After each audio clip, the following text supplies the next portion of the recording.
era 65 o 70 partes por millón, o sea que tenemos un agua que es blanda relativamente, ¿verdad? Y es hasta 200 partes por millón.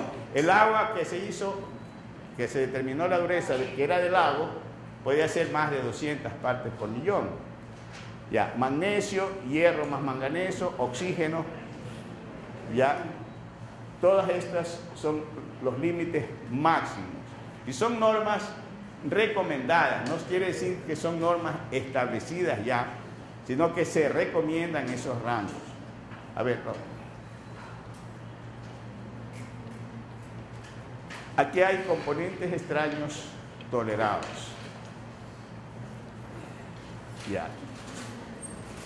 Fíjense que hay límites convenientes y límites máximos. Definimos el agua potable como la que no rebasa ninguno de los límites establecidos como convenientes.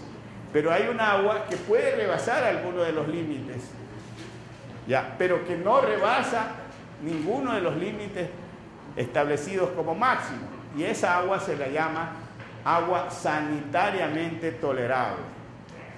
No la podemos llamar potable porque se salió de los límites establecidos como conveniente, pero no quiere decir que no la podamos utilizar, ¿ya? Y sobre todo por periodos que no son muy largos. Entonces se denomina agua sanitariamente tolerable, porque puede que haya rebasado estos límites, pero que no rebasa ninguno de los límites establecidos como máximo. Esa es un agua sanitariamente tolerable. Ya, ahora, fíjense ustedes allí que hay ciertos valores, por ejemplo, de selenio, que el límite máximo sigue siendo 0, ¿verdad? Y cianuros, que es 0,01 partes por millón. Ya. Y el flúor, fíjense, es 1 parte por millón, lo mismo que el zinc y lo mismo que el cobre. A ver, tú tenías una pregunta. ¿El agua que consumimos es sanitariamente o es potable? Ya, debe ser potable. Debe ser potable. Porque si queremos ver si está como sanitariamente tolerable, tendríamos que hacerle todos los análisis a ver si rebasa esos límites, ¿no? Pero se supone que es ya. Sin embargo, fíjense ustedes que nadie toma agua del grifo. Ya, en mi época se tomaba agua, cuando yo era estudiante tomábamos agua del grifo y todavía estamos vivos. Ya, ahora yo creo que en muchos casos es por temor, ¿no? Y ya por costumbre. Bueno, ahora quiero que mediten sobre esto, sobre el flúor. El flúor, hubo una época en que se consideraba que el flúor, y todavía se lo agrega en las pastas dentríficas, ¿no? ¿Por qué? Porque es bueno para suprimir las caries. Ya, entonces, si nosotros tenemos en las pastas dentales, ya vienen con flúor, ¿verdad? Entonces, la Organización Mundial para la Salud eliminó estos requerimientos y ya no todas las aguas vienen tratadas y sobre todo con esta cantidad de flúor. No es absolutamente indispensable, porque después de algunos años se vio que el flúor podía causar ciertos trastornos en las encías, ¿no? Ahora, la Organización Mundial para la Salud la puso porque en muchos sitios la gente no dispone de las pastas dentales, ¿no? Entonces, por eso se pone el flúor, pero es algo que puede ser eliminado. A ver, veamos la otra. Miren, aquí hay algo que ustedes pueden notar allí, que no hay límites convenientes. O sea que lo conveniente es que eso sea 0. Ya, hay el límite máximo, que son estos parámetros que tienen que ver con la radiactividad o que tienen que ver con las bacterias o virus. ¿Ya? Entonces, esto sí es para todas las plantas de potabilización que deben cumplir estas normas. porque no es que porque está en Quito son más resistentes allá a las bacterias, no. Estos son los parámetros que son iguales para todos, ¿verdad? Aquí no hay ni siquiera límites convenientes, lo que hay son límites máximos. Ya, porque mejor si no hay nada, ¿no? Y estos son los que tienen que ver con la radiactividad y con los factores microbiológicos y las bacterias, ¿no? Que debe ser completamente libre de bacterias. Y ahora vamos a ver algo sobre el tratamiento de aguas negras.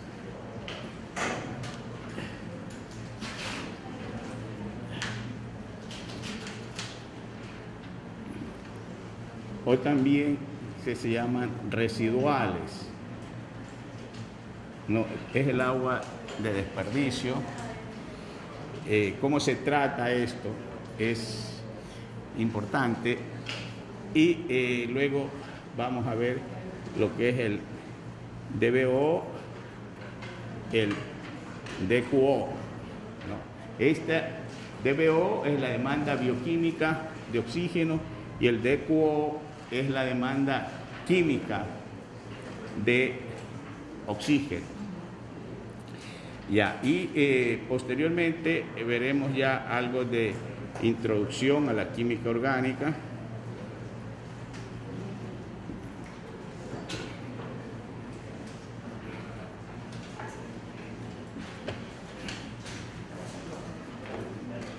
Y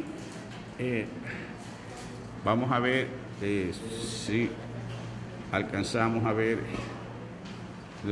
lo que corresponde a los alcanos. Bien, lo que tenemos aquí antes de seguir con esta parte, el tratamiento, para que se entienda un poco lo que vamos a ver después con las diapositivas. Vamos a ver cómo es que el agua se analiza y cómo el agua que tiene sustancias orgánicas sirve de alimento a las bacterias. Eso lo vamos a entender viendo también las diapositivas. Entonces, cuando nosotros hacemos el tratamiento de aguas negras, hay un tratamiento que se llama tratamiento secundario.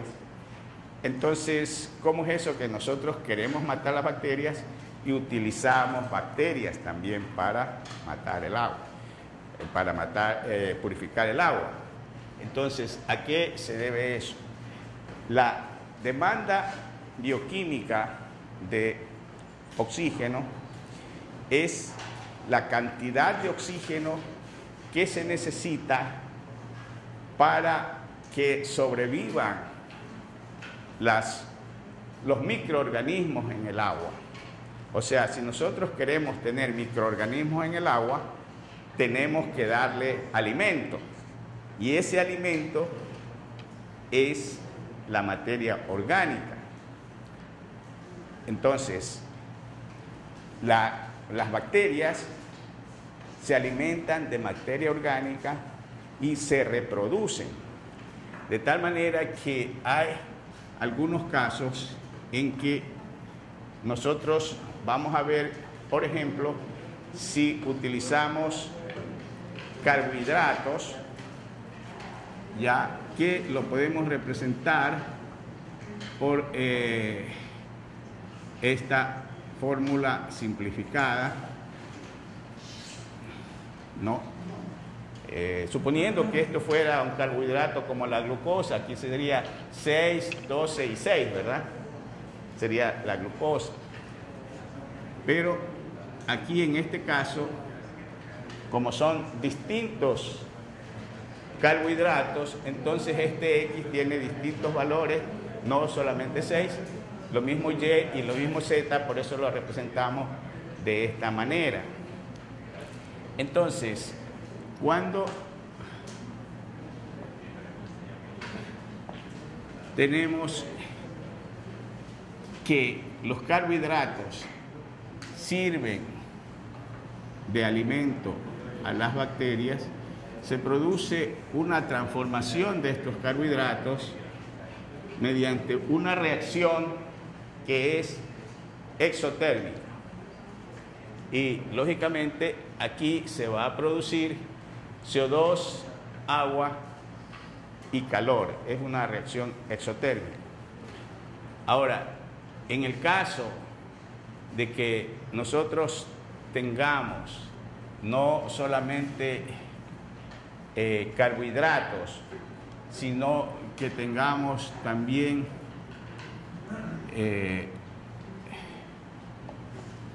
en este caso nitrógeno en forma de amoníaco más O2, también se va a producir CO2 más H2O, pero va a haber aquí más células bacterianas, más calor. Ya.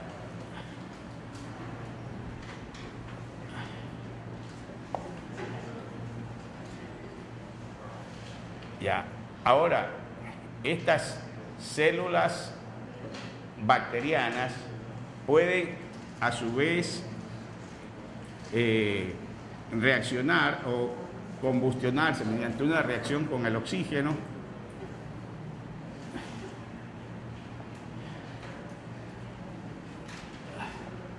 y también van a dar CO2 más agua, pero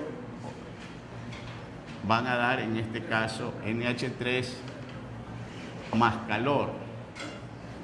Entonces, esto es lo que vemos aquí. Los compuestos orgánicos que son asimilados, los compuestos orgánicos son todos aquellos que contienen carbono, ¿verdad? Entonces, hay excepciones, que compuestos como el carbonato de calcio, que tiene carbono, pero no es orgánico. Pero la mayoría, fíjense ustedes, hay unos 10 millones de compuestos con carbono. Y cada día se están sintetizando más productos con carbono. De tal manera que lo que antes se llamaba química orgánica, ahora es química del carbono. Entonces, estos compuestos orgánicos que son asimilados, en este caso, por bacterias, aquí, bacterias, y ponemos acá también bacterias,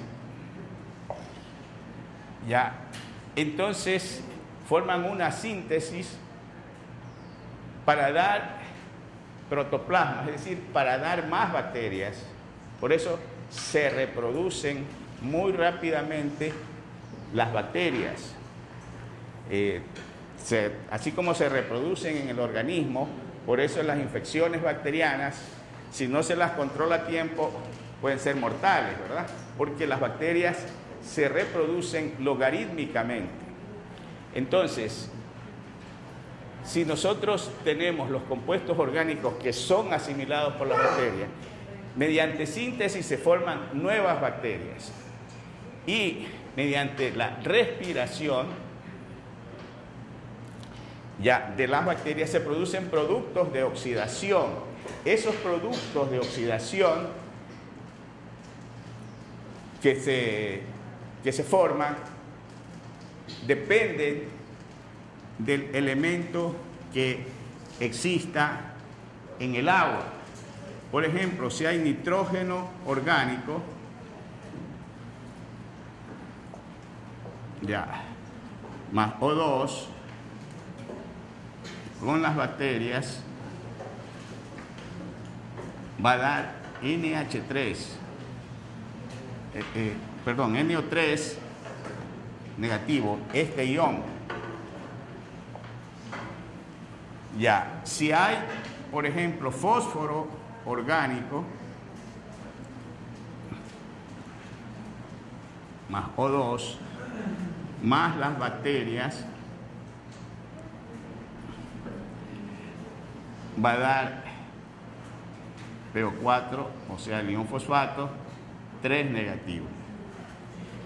Si hay azufre orgánico, ¿qué dará? ¿Qué ion dará?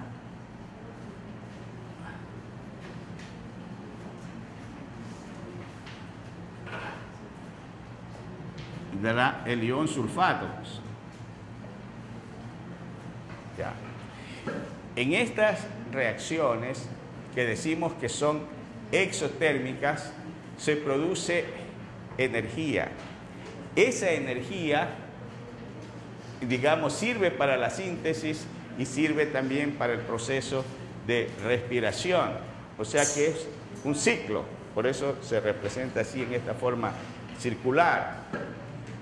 Ya. Entonces, los tratamientos de aguas negras, esto que vamos a ver aquí, o aguas residuales, se hacen utilizando bacterias que cumplen este ciclo. Pero la pregunta es, ¿para qué vamos a reproducir bacterias? Es la parte de la célula. O sea, las bacterias son organismos unicelulares, ¿no? Que no tienen un núcleo bien definido, que su núcleo no está bien delimitado por una película, por una membrana, y entonces eso es un protoplasma, ¿ya? De la bacteria, sí. Ya, entonces eso es lo que vamos a ver acá en el tratamiento. Pero decía, la pregunta es, si queremos eliminar bacterias, ¿para qué utilizamos bacterias? ¿Para qué reproducimos? Ya, entonces, al ver el proceso, lo vamos a ver enseguida, ustedes me van a decir, ¿por qué es que se utilizan las bacterias para eliminar bacterias? ¿Sí? ¿Está claro? Entonces, piensen en eso, piensen en este proceso, que es la parte medular prácticamente del tratamiento. Hay tratamiento primario, tratamiento secundario y tratamiento avanzado para las aguas residuales. Ya, esto es como se ve una planta de tratamiento, ya que son piscinas, no, o tanques donde hay una agitación y allí es que se va a efectuar el tratamiento. Por leyes o reglamentos de carácter municipal, en toda ciudadela nueva que se construye, dependiendo del número de habitantes que vayan a vivir allí, tiene que haber una planta de tratamiento. Esto se cumple en el diseño, cuando se hace el diseño, pero luego se construyen las viviendas y la planta de tratamiento se la deja para el último y a las finales no se construye, pero es obligación, porque ya vimos que las aguas residuales van a los ríos, se contaminan los ríos y luego queremos potabilizar el agua de ese río que viene contaminado. No, los pozos sépticos no se usan donde no hay alcantarillado. Esto es para tratar el agua, ¿no? O para recibir las aguas residuales o los desechos en zonas donde no hay alcantarillado, porque estos pozos sépticos suelen rebosarse. Hay, por ejemplo, en Salinas, y es algo terrible cuando se rebosan los pozos sépticos porque todo lo que está ahí sale a flote, pues, ¿verdad? Entonces, esto es para tener una idea de cómo hacer, en lugar de botar directamente los desechos, se puede usar esto, que no es tan complicado construirlo.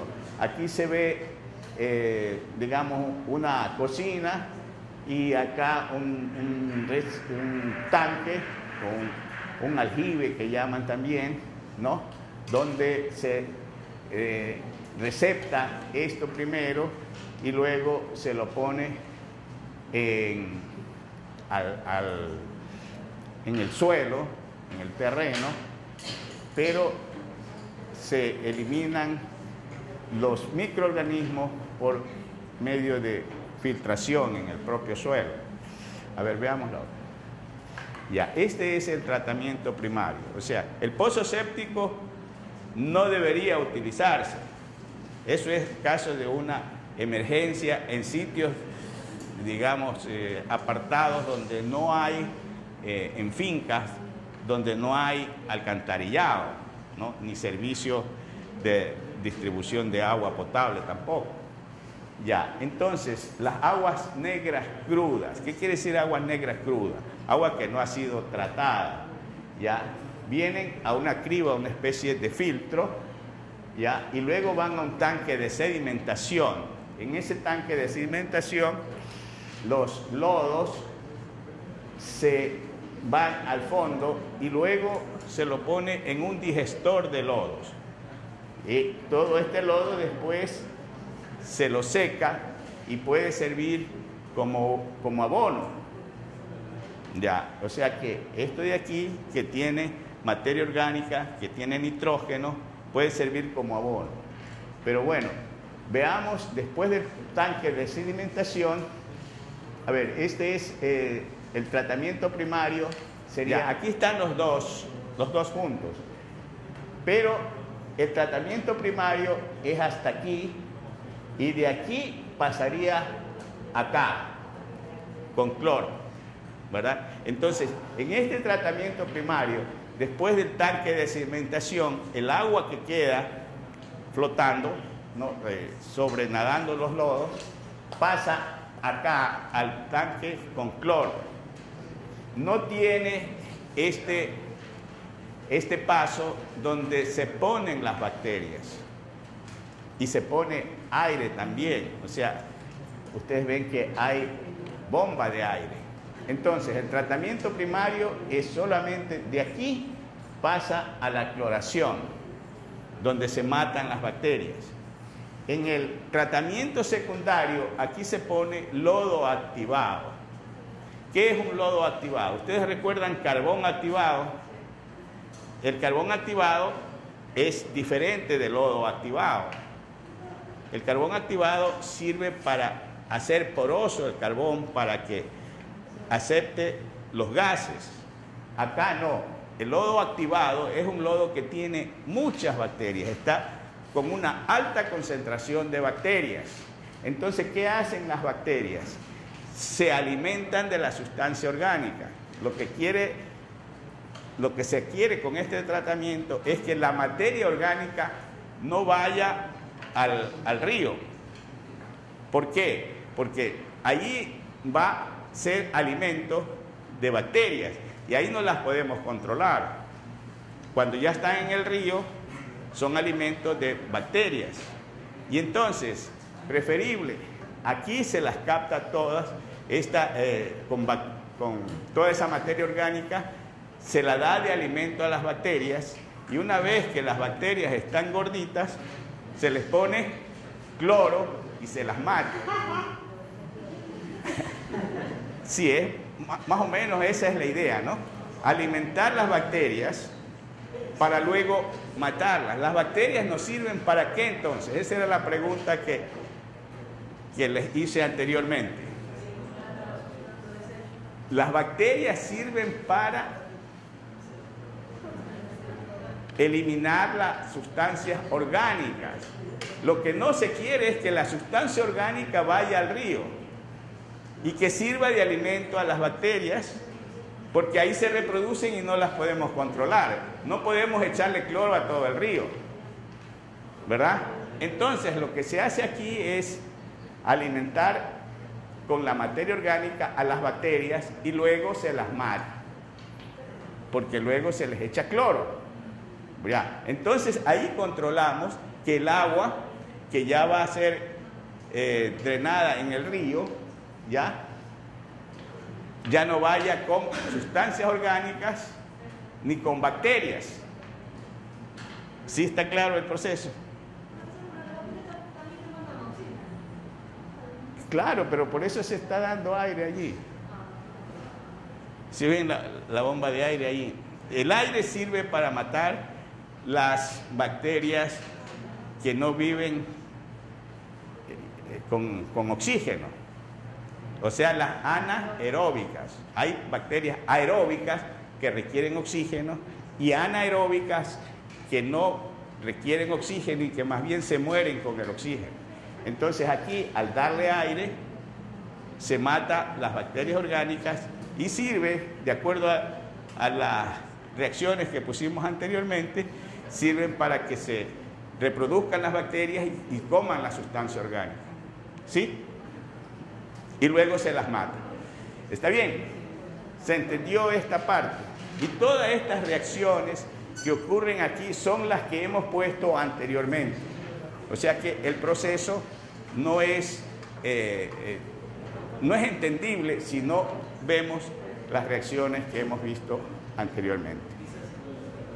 Ya, esto sirve como abono. ¿Sí? ¿Sí está claro el tratamiento de agua? Ya, anteriormente vimos que los ríos tienen un proceso de autodepuración cuando corren, ¿verdad? Primero hay una parte de contaminación, luego hay una parte séptica y luego se depuran porque va corriendo. Por eso hay un dicho que dice: agua estancada mata a la gente y agua sin correr puede suceder. Es decir, que la gente se puede morir tomando agua que está estancada porque no hay el proceso de autodepuración. Bien, entonces sigamos esto. Vamos a ver el tratamiento avanzado. Ya, estos tratamientos avanzados sirven en caso de que haya contaminación puntual. ¿Qué es eso de contaminación puntual? Ya lo vimos anteriormente. La contaminación puede ser puntual o no puntual.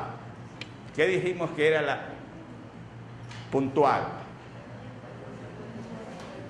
Cuando son realmente puntos, por ejemplo, una fábrica, ¿verdad?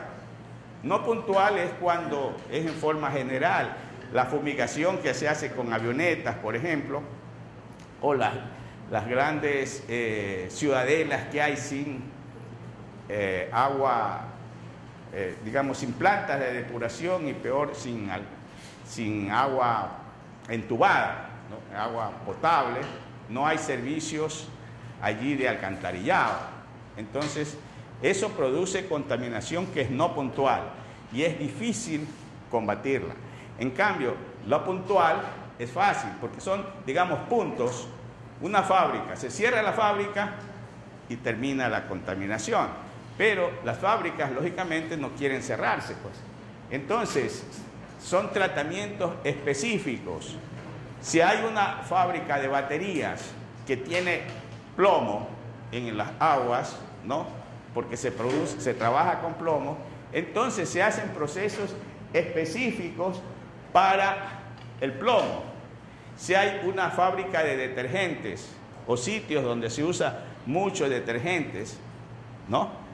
Entonces hay que eliminar ese detergente. Entonces se usa este tipo de tratamiento, que son tratamientos avanzados. Estos tratamientos avanzados se pueden hacer después de que se ha eliminado las bacterias, ¿no? O sea, después de que se haya hecho un tratamiento primario o después que se haya un tratamiento secundario, porque esos tratamientos no eliminan, por ejemplo, los metales pesados. Ya, entonces se quiere eliminar metales pesados o detergentes, por ejemplo, o residuos de detergente, entonces se usa este tipo de tratamiento, que es un tratamiento específico para cada contaminante. ¿Sí está claro? ¿Sí? Ya, entonces vamos a ver la otra. Esto demanda... Vimos demanda biológica, veamos lo que es la demanda química de oxígeno. Ya, entonces la demanda química puede ser, o sea, es el oxígeno que se requiere para que reaccionen las sustancias químicas que están presentes en el agua. Ya, por ejemplo, si hay azufre, ya el azufre con el oxígeno va a dar sulfatos. Si hay nitrógeno, va a dar nitratos. Si hay fósforo, va a dar fosfatos. Entonces, ese oxígeno, ¿no?, que se consume porque lo necesitan esas sustancias químicas que no pueden estar junto con los metales o con los iones, que no pueden estar juntos porque reaccionan. Entonces, al consumirse el oxígeno, el agua ya no sirve, ya no hay vida, ¿verdad? Entonces, esa demanda que de las sustancias químicas presentes en el agua, no de los microorganismos, ¿verdad? Ahí es la diferencia. La demanda de oxígeno que requieren los microorganismos, esa se llama demanda biológica, y la otra es demanda química, esa es para las sustancias químicas. Ya, entonces hay algunas maneras de determinarla, esa demanda química, que puede ser con permanganato de potasio, con pruebas que se hacen con permanganato de potasio o con dicromato. Ya, estos son los métodos que están aquí, que ya, digamos, son conocidos porque aplican una técnica, y ya vamos a ver algo de eso. A ver, aquí está, es el procedimiento, aquí está en el caso que sea dicromato, por ejemplo, ¿no? Estas técnicas que generalmente están escritas en los manuales, no las vamos a ver porque no es necesario. A ver, sigamos. Ya, entonces vamos a ver esa demanda química. Hay un método que es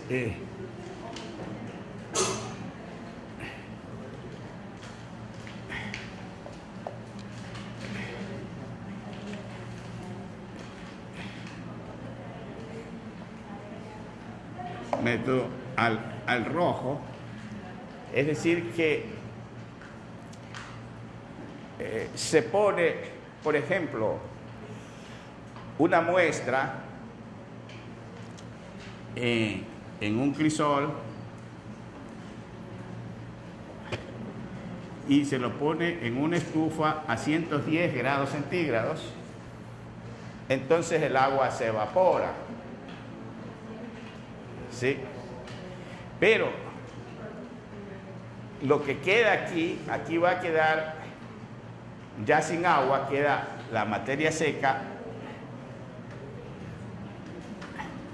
Aquí queda materia orgánica y quedan los minerales.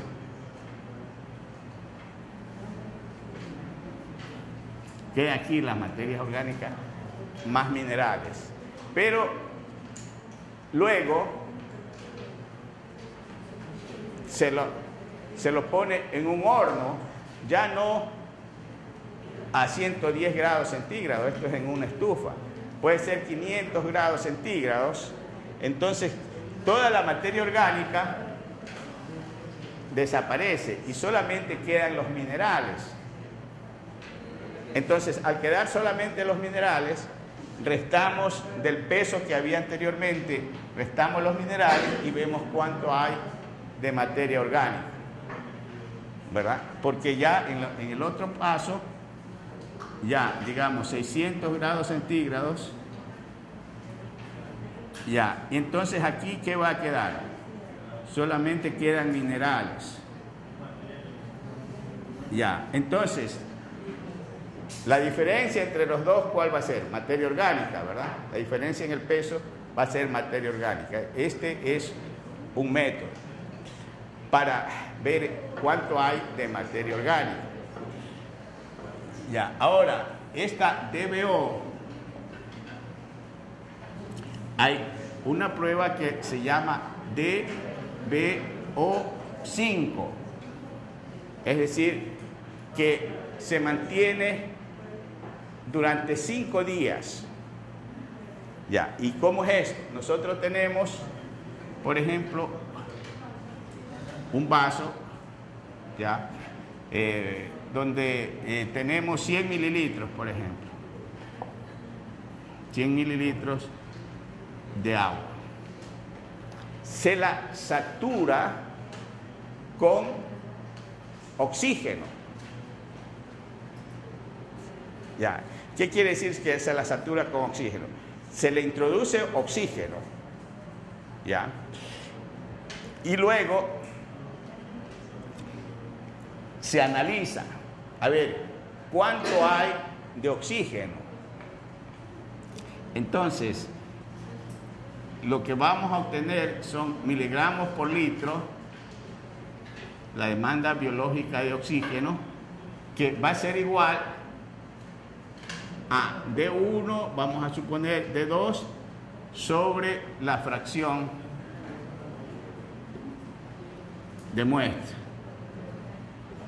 que se ha tomado.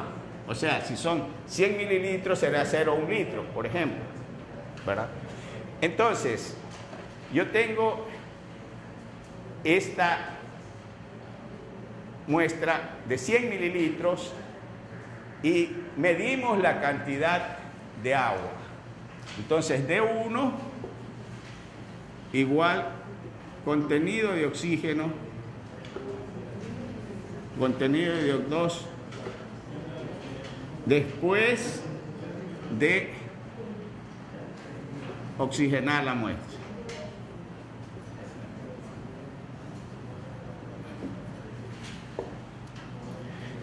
Entonces se incuba durante 5 días, ya, y tengo yo D2, que es el contenido de oxígeno,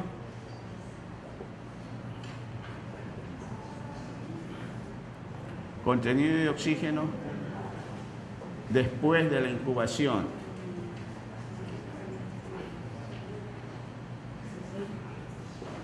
Que puede ser generalmente a 20 grados centígrados, por ejemplo, ¿verdad? Después de la incubación de 5 días. Entonces, las bacterias que están allí han cogido oxígeno, ¿verdad? Entonces, después de 5 días hay menos oxígeno.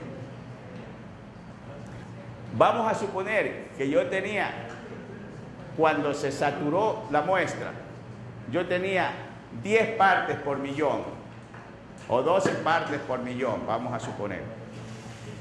Después de 5 días hay menos, porque ya las bacterias tomaron ese oxígeno, hay 4 partes por millón. Entonces, la demanda de oxígeno aquí sería, por ejemplo, no, para este caso, 10 menos 6, por ejemplo, sería igual 4. Y si la fracción de muestra es 0,1, porque yo puse 0,1 litros, ¿verdad? Entonces, esto es igual a 4 miligramos por litro. No, 40 miligramos por litro. Esa es la demanda que yo tengo de oxígeno. Ya. En algunos casos se hace una corrección de esto, midiendo si no hay bacterias, una muestra que no tenga bacterias, sino que el oxígeno se evapora, digamos, ¿no? O sale del agua espontáneamente, ¿ya? Y entonces a eso se hace una corrección de eso, con cuánto oxígeno ha salido sin que haya bacterias, ¿sí? Se puede hacer una corrección. Bueno, entonces hemos visto esto de DBO, DQO, y son pruebas que son muy importantes para los casos en que se quiera utilizar agua o en todo proyecto ahora que se requiere de analizar el impacto ecológico que causa el proyecto.